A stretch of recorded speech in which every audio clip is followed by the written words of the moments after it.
është thënë që është kërku baze përhershme, sa për sqarjen për qytetarët e Republikës së Kosovës, kërkesa e parë që bën stili të bëhet baze përhershme është bën vitin 2008 nga institucionet e atëhershme.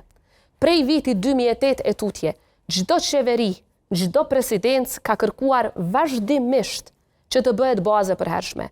Unë qysh në fillim të mandatit tim si presidente në vitit 2021, në çdo takim, edhe në Departamentin e Shtetit, edhe me sekretarin e Shtetit, edhe tani kur kemi pas biseda me administratën Trump, edhe më herët me administratën Biden, edhe me Kongresin e kam shtru këtë kërkesë. Mirë, po nuk mjafton thjesht ta kërkosh një gjë të tillë.